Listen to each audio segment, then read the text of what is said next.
Hello, friends. Did you know that nearly 85% of those who watch my videos aren't subscribed? If you enjoy the content, I'd truly appreciate it if you hit that subscribe button. It helps a lot. Also, don't forget to leave a like and share your thoughts in the comments. Your interaction not only supports the channel's growth, but also helps these stories reach more people. Thank you all for being here. By the way, where are you watching from? Let me know in the comments. My name is Carlos Rodriguez, and I've been a park ranger at Great Sand Dunes National Park in Colorado for 14 years. What I'm about to tell you happened during what should have been a routine missing persons investigation in July of 2021, but it turned into something that fundamentally changed how I view the hidden dangers that can exist in America's most remote wilderness areas, and why I now carry bear spray on every patrol, not because of bears, but because of something far worse. Growing up in southern Colorado, I thought I understood the landscape around Great Sand Dunes National Park. The towering sand dunes, the Sangre de Cristo Mountains, and the vast San Luis Valley had been part of my life since childhood. My grandfather was actually one of the original Hispanic settlers in the valley, and my family had been ranching in the area for generations before the park was established. When I became a ranger after college, I believed I knew every hidden canyon, every remote trail, and every local family that lived in the scattered homesteads around the park boundaries. The San Luis Valley has always attracted people who want to live independently, away from government oversight and modern conveniences. During my years as a ranger, I'd encountered isolated families who lived without electricity, grew their own food, and had minimal contact with the outside world. Most of these people were harmless survivalists or religious groups who simply wanted to be left alone. They were suspicious of government authority, but they weren't dangerous. A respectful conversation about park boundaries and regulations was usually enough to resolve any issues. But the case I'm about to describe was different from anything I'd encountered before.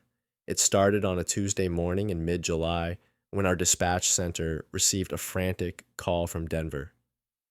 Patricia Williams was calling about her adult son, Michael, and his girlfriend, Sarah Chen, who had been missing for 6 days after a planned camping trip to Great Sand Dunes. According to Patricia, Michael and Sarah were experienced hikers who had visited the park several times before, and they'd never been late returning from any trip.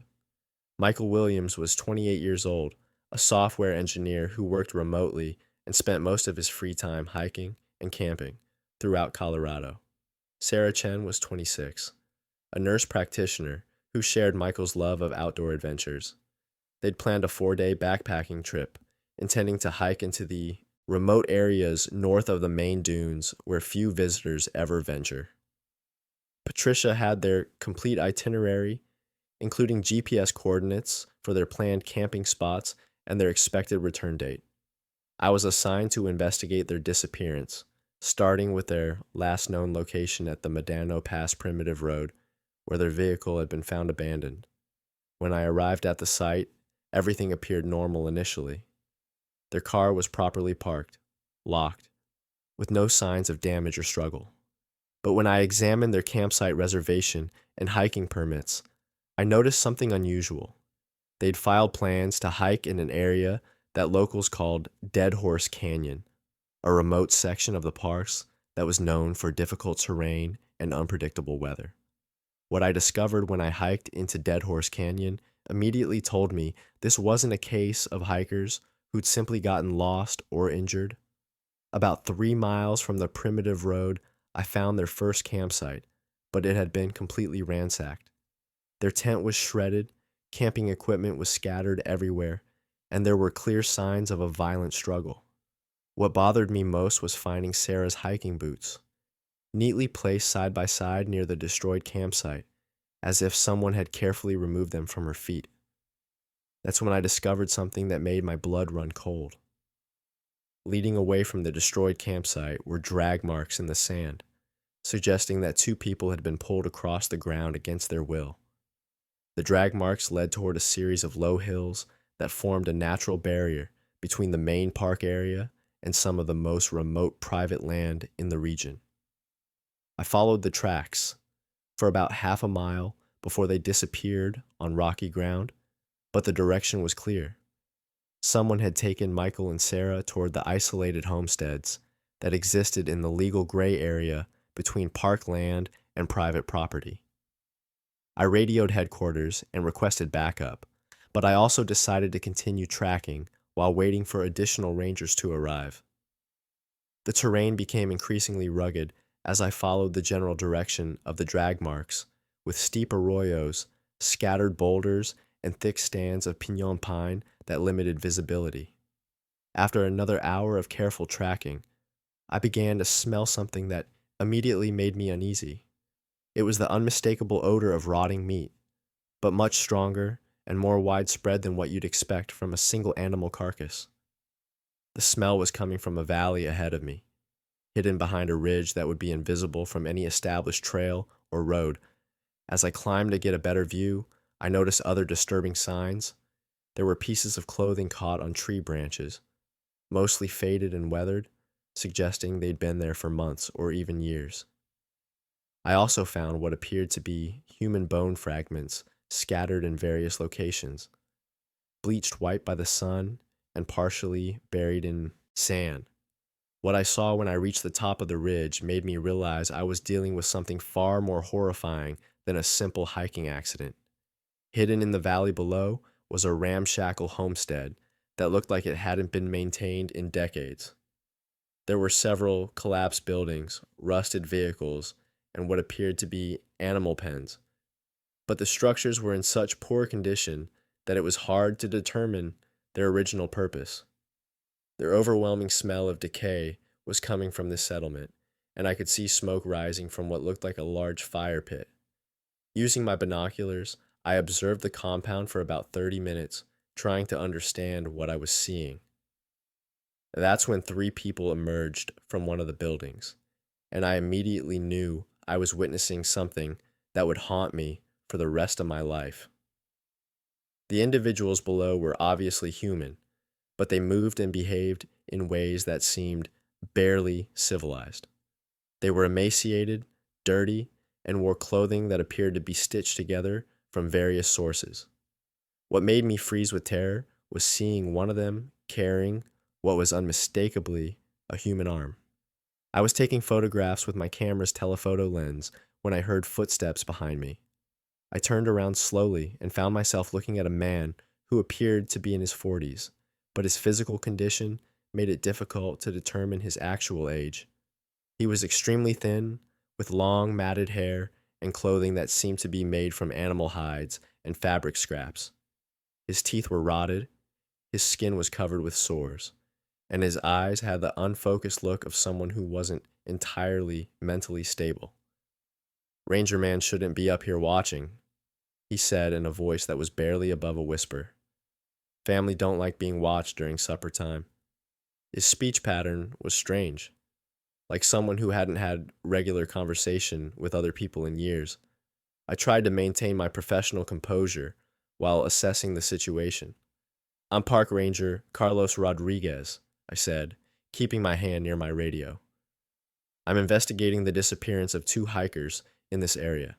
Have you seen anyone matching their descriptions?" The man smiled, revealing teeth that were broken and stained. "Pretty hiking people come visit family sometimes," he said. "Family always hungry, always need food for winter." The implications of his words made me realize I was in immediate danger. I was dealing with someone who was clearly disturbed and possibly involved in whatever had happened to Michael and Sarah. Before I could radio for help, 2 additional people appeared from the trees around me. They moved with surprising stealth for people who appeared to be malnourished and mentally unstable. One was a woman who looked like she might be related to the first man, with the same emaciated appearance and makeshift clothing. The other was younger, possibly a teenager, but with the same disturbing physical characteristics. "New friend wants to meet family," the woman said, speaking to the others rather than to me directly. "Been long time since we had ranger meet." The casual way she mentioned eating human flesh confirmed my worst fears about what I'd stumbled into. These people weren't just isolated survivalists living off the land. They were cannibals who had been surviving by killing and eating lost hikers and campers. I realized I had to act quickly if I wanted to survive this encounter. I activated my emergency beacon and started moving toward what I hoped was an escape route, but the three individuals began surrounding me with obvious coordination. They'd clearly done this before, and they knew how to prevent people from escaping once they'd been identified as potential victims. Family been living here since great-grandpa's time, the original man said, still speaking in that disturbing whisper. Government tried to move family, but family knows how to hide, knows how to survive when food runs out. I understood that I was dealing with people who had been living in complete isolation for generations, probably since before the area became a national park. They developed their own methods of survival that included killing other human beings for food. What happened next probably saved my life. My emergency beacon had successfully transmitted my location to park headquarters, and within 20 minutes, I could hear the sound of helicopters approaching the area. The three cannibals immediately became agitated and started arguing among themselves about whether to kill me quickly and flee, or try to drag me back to their compound before the helicopters could locate us. "Rangers coming," the woman said, looking toward the sound of the approaching aircraft. "Family needs to go deep canyon. Hide until safe." The man who had first approached me looked frustrated and angry. "Ranger meat getting away," he said. "Family still hungry." The helicopters were getting closer, and I could hear voices calling my name through loudspeakers. The three cannibals realized they couldn't complete whatever they'd planned to do to me without being caught by the search teams. They melted back into the forest with the same stealth they'd used to surround me, disappearing so completely that within minutes, there was no trace they'd ever been there. When the rescue teams reached my location 30 minutes later, I led them immediately to the valley where I'd observed the cannibal compound. What we found there was even worse than what I'd seen from the ridge. The FBI forensics team that was called in discovered evidence of at least 12 different victims over what appeared to be several years. They found personal belongings, identification documents, and human remains that matched missing persons reports going back to 2018. The search for Michael Williams and Sarah Chan continued for 3 more days, but we already knew what we'd find. Their remains were discovered in what appeared to be a food preparation area, along with evidence that they'd been held alive for several days before being killed. The forensic evidence suggested they'd been tortured and partially consumed while still alive. The investigation revealed that the cannibal family consisted of at least 6 individuals representing 3 generations of the same family line. They'd been living in complete isolation since the 1960s, surviving initially on hunting and gathering, but gradually turning to cannibalism as their mental state deteriorated and food sources became scarce. They'd established a pattern of targeting solo hikers and small groups who were unlikely to be missed immediately. Federal marshals and FBI agents conducted an intensive manhunt for the surviving family members, but the individuals I'd encountered that day were never found. They knew the terrain too well and had obviously prepared hiding places that allowed them to disappear completely when threatened. The compound was thoroughly searched and then destroyed, but everyone involved in the investigation understood that the cannibals were still out there somewhere, probably establishing a new base of operations in another remote area. The case fundamentally changed how Great Sand Dunes National Park approaches visitor safety in remote areas. We now require all backcountry campers to carry satellite communication devices and check in at designated times. We've also established much more aggressive patrol schedules in areas that were previously considered too remote for regular monitoring. But what bothers me most about the entire experience is knowing that there are probably other isolated families or groups living in similar conditions throughout the American West. People who have been completely cut off from civilization for so long that they've lost any connection to normal human behavior and morality. The vast wilderness areas that make our national parks so special also provide perfect hiding places for predators who have decided that other human beings are nothing more than a food source. My name is Detective Mark Harrison, and I spent 8 years working homicide for the Las Vegas Metropolitan Police before transferring to the National Park Service Criminal Investigation Division in 2019. The strangest radio call of my career came on November 12th, 2021, when a dying man's confession revealed a betrayal so deep it made me question every missing person case I'd ever worked in America's national parks. Growing up in Nevada, I thought Death Valley was just another stretch of desert where tourists occasionally got lost and died from heat exposure or dehydration. The park covers over 3 million acres of some of the most unforgiving terrain in North America, where summer temperatures can exceed 130 degrees and water sources are separated by days of hiking across hostile landscape. During my years investigating crimes in the region, I'd seen plenty of cases where visitors underestimated the desert's ability to kill quickly and efficiently. Death Valley National Park attracts over 1 million visitors annually, many of them wealthy tourists who come equipped with expensive cameras, jewelry, and high-end camping equipment worth tens of thousands of dollars. The park's remoteness and challenging conditions mean that when people disappear, search efforts are often hampered by extreme weather and vast distances between potential search areas. Most missing person cases end with the assumption that victims died from exposure and their bodies were never recovered. But the call that changed everything came from Mercy General Hospital in Las Vegas. A man named Robert Torres was dying from pancreatic cancer and wanted to confess to crimes he'd committed during his 15 years as a park ranger at Death Valley. Torres told investigators he'd been part of a criminal network that targeted wealthy visitors, murdered them for their valuables, and then covered up the crimes by sabotaging search efforts and falsifying reports. I was assigned to investigate Torres' claims, which initially seemed too outrageous to be credible. According to his confession, a group of park rangers and local law enforcement officers had been systematically robbing and killing visitors for over a decade, using their positions to ensure the crimes were never properly investigated. Torres claimed the network had killed at least 30 people and stolen millions of dollars worth of property and cash. Torres provided detailed information about specific cases, including the locations of burial sites and descriptions of victims' personal property. He named his accomplices Senior Ranger Michael Davidson, who had supervised Death Valley's law enforcement operations for 12 years, Deputy Sheriff Karen Walsh from Inyo County, and 2 other rangers, James Mitchell and Patricia Stone. According to Torres, Davidson was the leader who recruited corrupt officers and organized the criminal activities.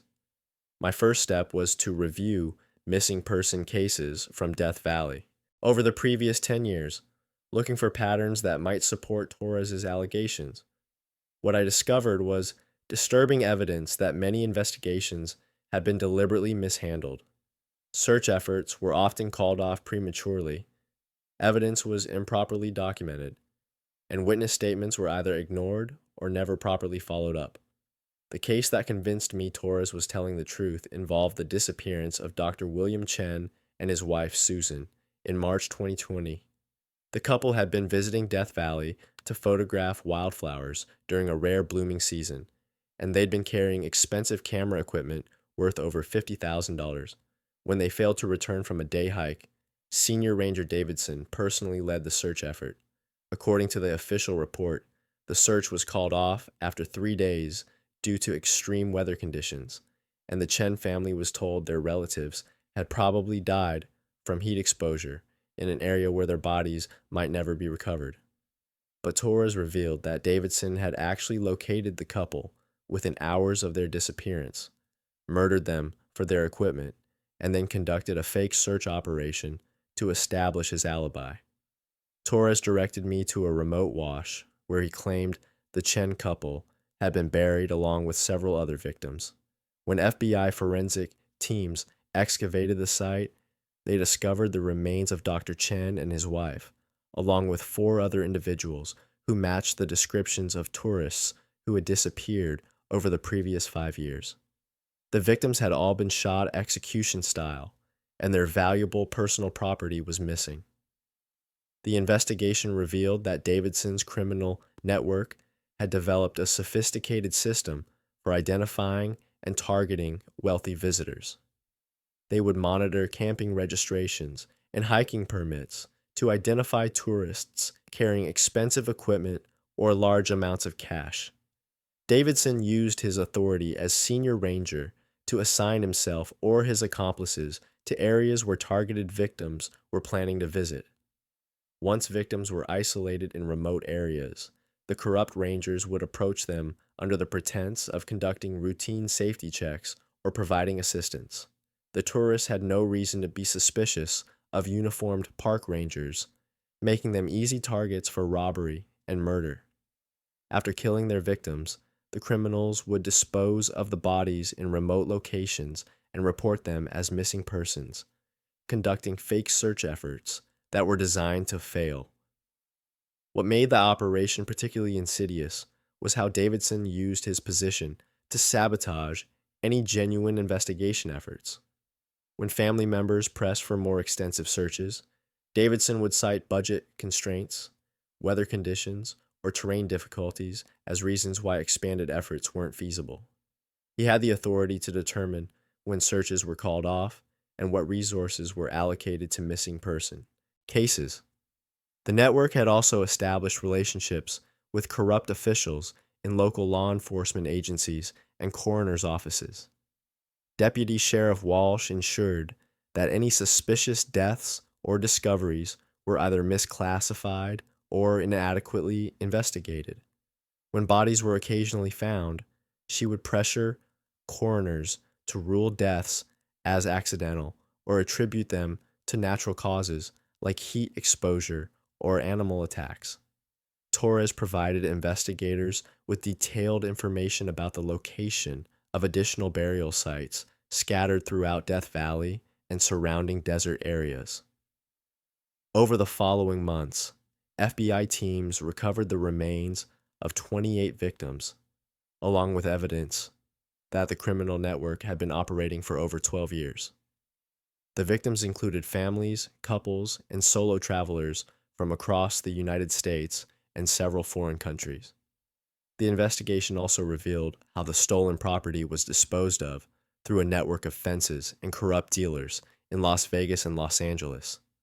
High-end cameras, jewelry, and electronic equipment were sold through established channels that didn't ask questions about provenance. Cash was divided among the conspirators, with Davidson receiving the largest share as the operations leader. Senior Ranger Davidson was arrested at his home in Death Valley Junction, where investigators found over $200,000 in cash and a collection of personal items taken from victims, including wedding rings, watches, and identification documents that Davidson had apparently kept as trophies. The search also uncovered detailed records of the criminal operation, including victim profiles and financial records showing how stolen property had been distributed. Deputy Sheriff Walsh was arrested simultaneously at her office in Independence, California. She initially denied involvement, but eventually confessed when confronted with evidence linking her to the cover-up of multiple homicides. Rangers Mitchell and Stone were arrested while on duty in the park, both attempting to destroy evidence when they realized the investigation was closing in on them. The trial revealed the full scope of the criminal enterprise and the systematic way it had exploited the isolation and harsh conditions of Death Valley to commit murder. Davidson received multiple life sentences without possibility of parole for his role as the operations leader. Walsh and the other conspirators received sentences ranging from 25 years to life in prison. The case led to a complete reorganization of law enforcement operations at Death Valley National Park, and new oversight procedures designed to prevent similar corruption. The National Park Service implemented new protocols for missing person investigations, including mandatory involvement of outside agencies and regular audits of search and rescue operations. But what bothers me most about the Davidson case is realizing how many other missing person cases in remote areas might have been deliberately mishandled by corrupt officials. The vast wilderness areas that make national parks special also provide perfect cover for eliminating evidence and victims, especially when the people responsible for investigating disappearances are the same ones committing the crimes. The families of Davidson's victims have filed lawsuits against the National Park Service and local law enforcement agencies, claiming that inadequate oversight and background investigations allowed the criminal network to operate for over a decade. While financial settlements can't bring back the victims, the case has forced fundamental changes in how missing person cases are investigated in remote wilderness areas. Robert Torres died 3 weeks after providing his confession, but his decision to come forward prevented the criminal network from claiming additional victims and brought some measure of justice to the families who had been told their loved ones died in hiking accidents. His confession also revealed that corruption in law enforcement agencies responsible for protecting visitors in our national parks poses a greater threat than most people realize. My name is Rebecca Thompson, and I've been a park ranger at Badlands National Park in South Dakota for 11 years. The call that came in at 3 a.m. on October 15th, 2020, started as what seemed like a routine missing hiker report, but by sunrise I was staring into the depths of human depravity that still haunts my dreams and convinced me that some people are born without souls.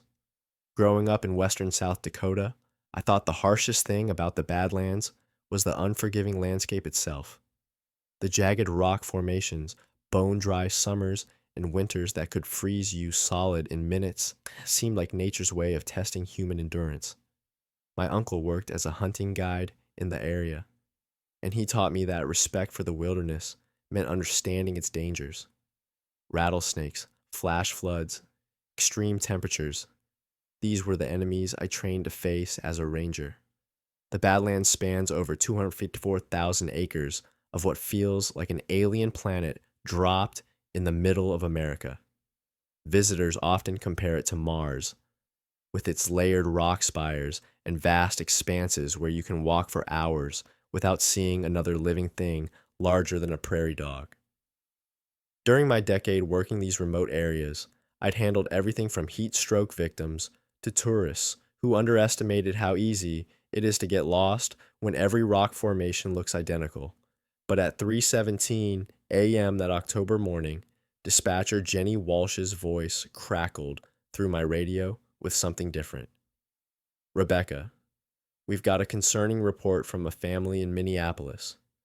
Their daughter Sarah was supposed to check in yesterday after a solo camping trip, but her satellite messenger went dark 2 days ago in Sector 7.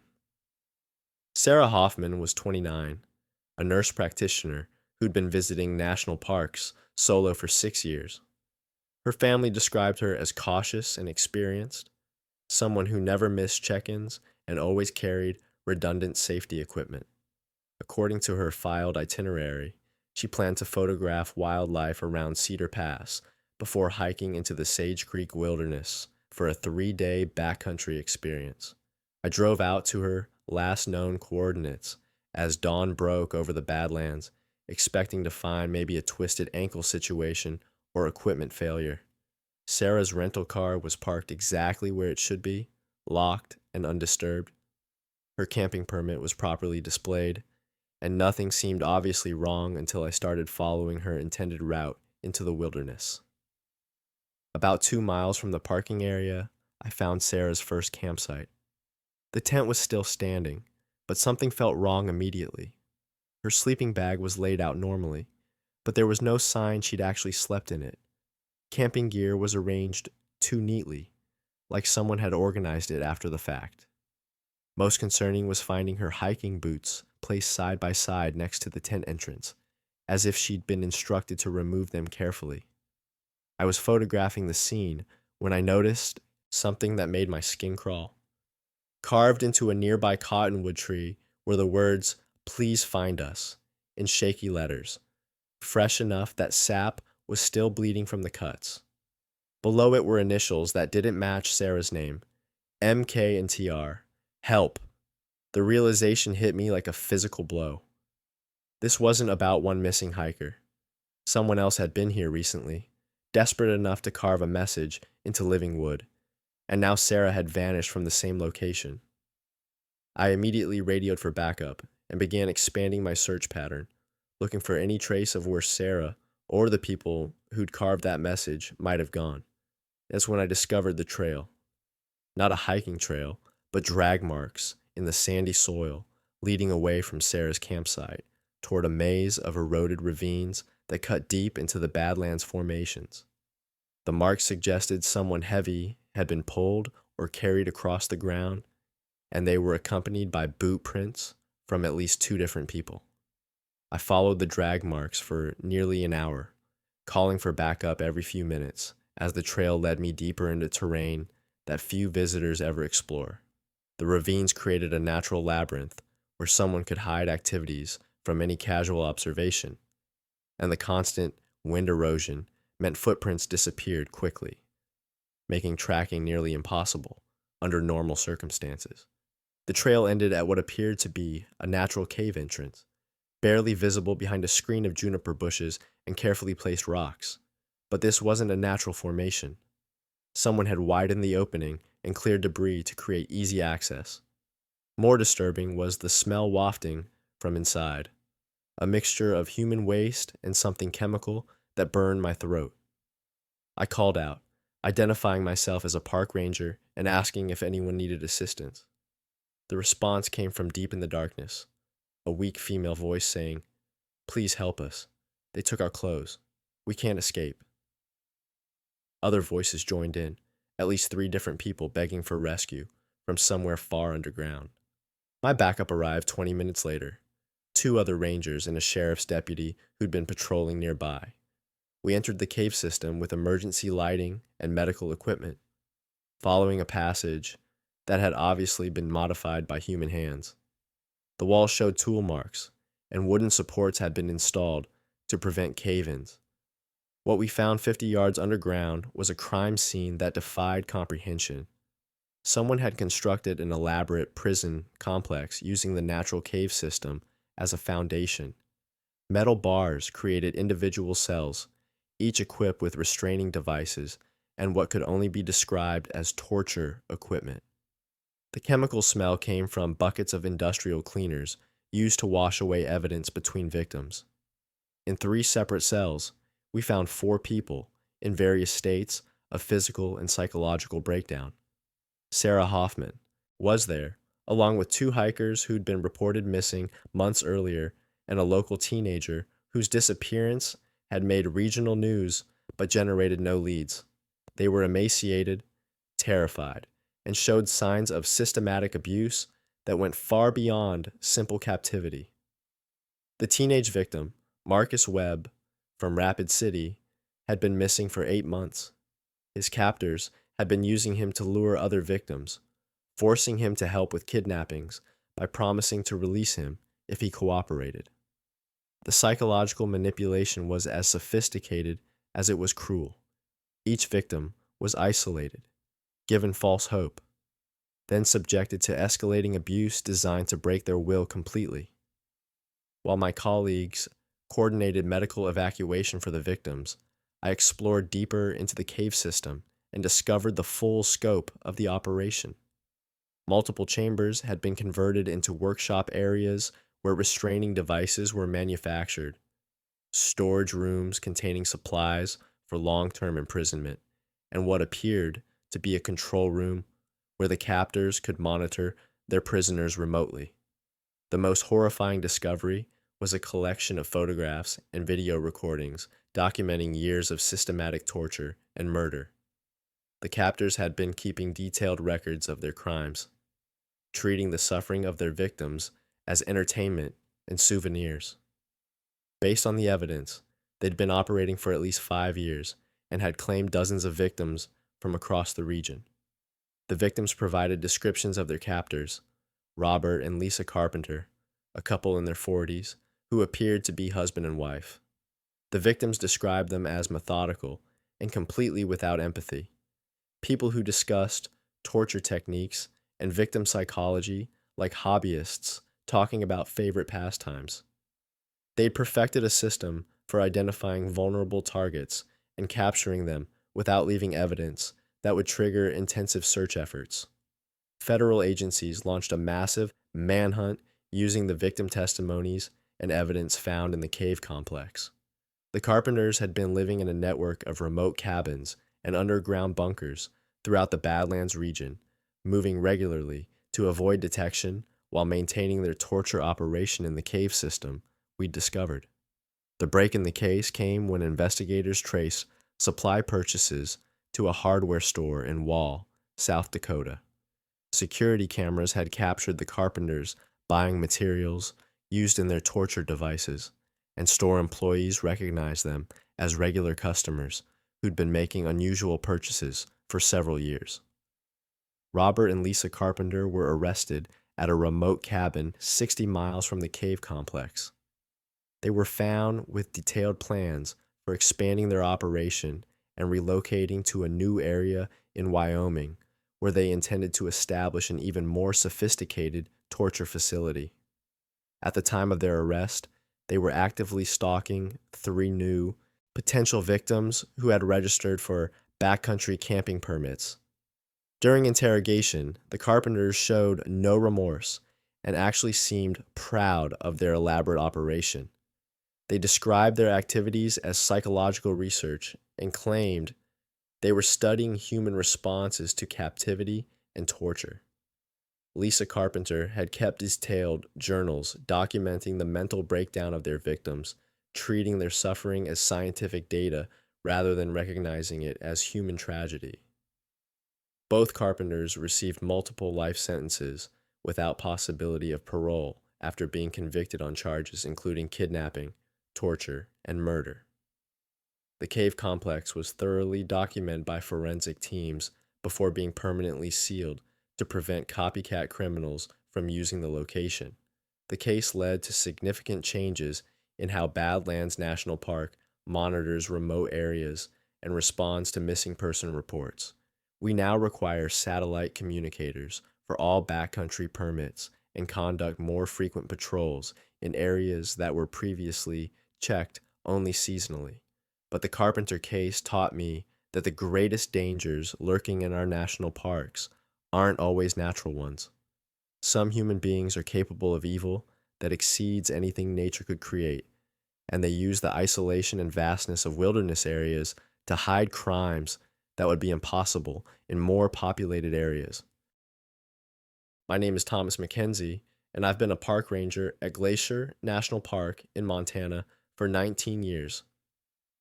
I thought I'd seen every type of crime until the anonymous tip that came through dispatch on September 3rd, 2022, led me into a conspiracy that shattered my faith in the federal justice system and taught me that sometimes the most dangerous predators wear badges.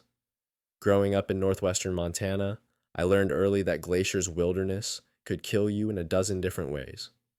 Grizzly bears, mountain lions, hypothermia, avalanches. My father, who worked search and rescue for 30 years, made sure I understood that nature doesn't forgive mistakes. When I became a ranger, I thought protecting visitors from wildlife and weather would be my biggest challenges. I never imagined I'd be protecting them from other federal agents. Glacier National Park spans over 1 million acres of some of the most remote wilderness in North America. It's a landscape where someone can disappear without a trace, where accidents happen regularly enough that one more tragedy rarely raises suspicions. During my nearly 2 decades patrolling these mountains, I'd responded to dozens of fatal incidents. Climbers who fell, hikers who got lost in sudden storms, campers who made the mistake of getting between a grizzly and her cubs. But the call that came in that September morning was different. The voice on the other end was distorted, obviously using some kind of electronic device to disguise their identity. Ranger Station, you need to check the Morrison family campsite at Lake McDonald. What you're calling a bear attack isn't what it looks like. Check the bullet holes. The line went dead before I could ask any questions, but the message made my blood run cold. 3 days earlier, we discovered the bodies of David Morrison, his wife Angela, and their 2 teenage children at their backcountry campsite. The scene had looked like a textbook bear attack: torn tent, scattered food, and bodies that showed what appeared to be massive trauma from claws and teeth.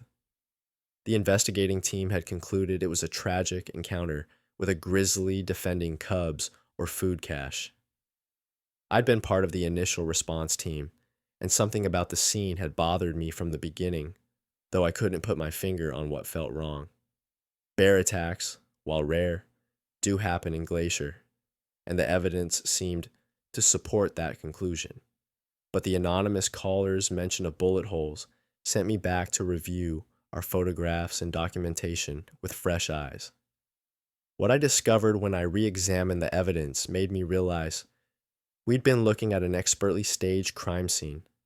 The Morrison family hadn't been killed by a bear. They'd been executed by professionals who understood exactly how to make it look like a wildlife attack. Hidden among what appeared to be claw marks were small caliber bullet wounds, and the positioning of the bodies suggested they'd been arranged after death to support the bear attack narrative. I immediately contacted my supervisor, Sarah Chen, and shared my concerns about the Morrison case. Sarah had been a ranger for over 25 years and had investigated more wildlife fatalities than anyone else in the Park Service. When I showed her the evidence I'd found, her expression grew grave. "Thomas, if you're right about this, we're not dealing with a random murder. Someone with serious resources and knowledge staged this scene."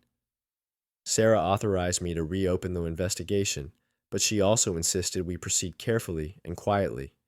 If the Morrison family had been murdered by professionals skilled enough to fool an entire investigation team, we were dealing with people who wouldn't hesitate to eliminate anyone who discovered their deception. We decided to start by researching the Morrison family's background to understand why they might have been targeted. What we discovered was that David Morrison wasn't just an ordinary software engineer on a family camping trip. He was a protected witness in the Federal Witness Protection Program, scheduled to testify in a major organized crime trial in Chicago. Morrison had been the chief financial officer for a construction company that served as a front for money laundering operations, and his testimony was crucial to federal prosecutors building their case against a crime family with connections throughout the Midwest. The Morrison family had been relocated to Glacier National Park area 6 months earlier as part of their witness protection arrangement. According to the U.S. Marshal Service, their location was supposed to be known only to a small number of federal agents with top-secret clearance. The fact that someone had been able to track them to their remote camping location suggested the leak had come from inside the federal law enforcement system itself. Sarah and I realized we were investigating something far more dangerous than a simple murder case. We were looking at evidence that corrupt federal marshals were eliminating protected witnesses to prevent their testimony. The camping trip to Glacier hadn't been a family vacation. It had been a setup, designed to get the Morrison family to an isolated location where they could be killed without witnesses and their deaths could be attributed to a wildlife accident. I spent the next week conducting a covert investigation into the Morrison family's movements during their final days. What I discovered was a pattern of suspicious activity that supported our theory about inside corruption. Someone with access to witness protection records had been tracking the family's movements and had advanced knowledge of their camping plans. Phone records showed that David Morrison had received calls from unknown numbers in the days before the camping trip, suggesting someone had been coordinating their movements. That's when I made a discovery that confirmed our worst fears. Hidden in David Morrison's personal effects, which had been returned to federal marshals after the initial investigation, I found a letter he'd written but never sent. In it, Morrison described growing suspicions that his witness protection handler, Deputy Marshal Richard Hayes, was feeding information about his location to the very criminals he was supposed to testify against. Morrison had documented several instances where Hayes seemed to have advanced knowledge of Morrison's plans and activities, information that could only have come from surveillance or inside sources. The letter detailed Morrison's growing fear that Hayes was planning to have him eliminated before the trial, but Morrison hadn't known who to trust with this information since Hayes was his primary contact with the federal law enforcement system. Sarah and I decided we needed to involve the FBI's Internal Affairs Division, but we also understood that we were putting ourselves at serious risk. If corrupt federal marshals were willing to kill an entire family to prevent testimony, they wouldn't hesitate to eliminate park rangers who had discovered their operation. We started wearing body cameras during all our patrols and established check-in procedures with multiple law enforcement agencies to protect ourselves. The breakthrough came when I discovered that Deputy Marshal Richard Hayes had been at Glacier National Park during the time of the Morrison family murders, despite official records showing he was supposed to be in Chicago preparing for the trial. Hotel records and cell phone data placed Hayes in the park area on the night the Morrison family was killed, and his credit card had been used to purchase camping equipment and ammunition at a sporting goods store in Kalispell. FBI Internal Affairs agents arrested Hayes at his home in Chicago 3 weeks later. When they searched his residence, they found detailed surveillance photos of the Morrison family, maps of Glacier National Park with their camping location marked, and communications with known organized crime figures discussing payment for eliminating the problem. Hayes had been receiving substantial payments from the crime family Morrison was supposed to testify against. The investigation revealed that Hayes wasn't working alone. He was part of a network of corrupt federal marshals who had been selling information about protected witnesses and, in some cases, arranging their elimination. The conspiracy involved at least 8 federal agents across multiple states and had been operating for over 5 years. They'd been responsible for the deaths of at least 12 protected witnesses, all of whom had died in what appeared to be accidents or random crimes in remote locations. Hayes eventually cooperated with federal investigators in exchange for a reduced sentence, providing evidence that led to the arrest and conviction of 7 other corrupt marshals and over 20 organized crime figures. The trial revealed that the corruption network had been earning millions of dollars by selling witness protection information and eliminating key witnesses before they could testify. The Morrison family case led to a complete overhaul of the federal witness protection program and new security protocols for protecting witnesses in high-profile, organized crime cases. The U.S. Marshals Service implemented new oversight procedures and background investigations designed to prevent similar corruption in the future. But what bothers me most about the Morrison case is realizing how easily the murders could have been overlooked if that anonymous caller hadn't contacted us. The crime scene had been staged so expertly that even experienced investigators had accepted the bear attack explanation.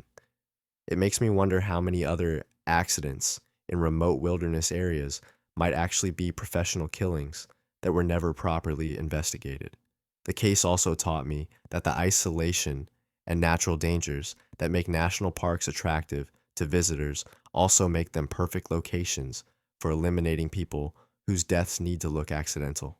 The vast wilderness areas provide natural cover stories for murders, and the limited law enforcement presence in remote areas means that crime scenes might not be thoroughly investigated if they appear to be natural accidents. Richard Hayes and 6 other corrupt marshals received life sentences for conspiracy to commit murder and racketeering. The organized crime figures who had hired them also received substantial prison sentences, though the trial revealed that similar corruption networks probably exist in other federal agencies. The Morrison case became a landmark investigation that exposed systemic problems in federal law enforcement and led to reforms designed to prevent similar betrayals of public trust.